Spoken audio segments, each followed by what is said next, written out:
Do you think that you can act without Congress and initiate a no-fly zone in Syria without congressional approval? You know, again, our goal would be to seek international permission, and we would come to the Congress and inform you and determine how best to approach this, whether or not we would want to get permission from the Congress. I think those are issues we would have to discuss as we decide what to do here. Well, I'm almost breathless about that, because what I heard you say is we're going to seek international approval, and then we'll come and tell the Congress what we might do, and we might seek congressional approval. No, well, I want to just say to you, that's a big dish. Wouldn't you agree? You've served in the Congress. Yeah.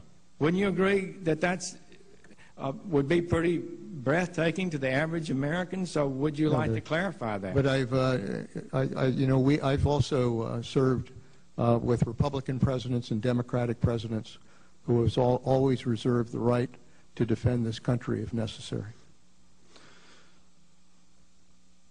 But before we do this, you would seek permission of the international authorities.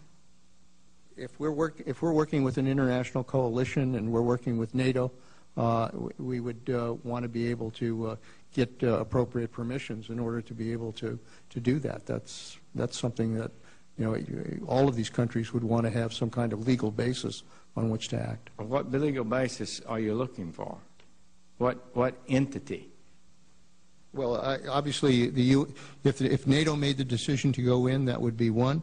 If we developed an international coalition beyond NATO, then obviously some kind of UN security resolution would be the basis for that. Coalition of.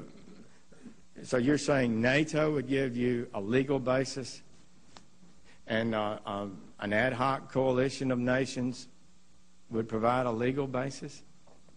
If we were able to put together a coalition and were able to move together, then obviously we would seek whatever legal basis we would need in order to make that justified. I mean, we can't just pull them all together in a combat operation without getting the legal basis on which to act. Who are you asking for the legal basis from? If it's obviously, if the UN passed a security resolution as it did in Libya, we would do that. If NATO came together as we did in Bosnia, we would rely on that. So, you know, we have options here if we want to build the kind of international approach to dealing with the situation. Well, let me just for the record be clear again, Senator, so there's no misunderstanding. When it comes to the national defense of this country, the President of the United States has the authority under the Constitution to act to defend this country, and we will. If it comes to an operation where we're trying to build a coalition of nations to work together to go in and operate as we did in Libya or Bosnia, for that matter, Afghanistan, we want to do it with permissions either by NATO or by the international community.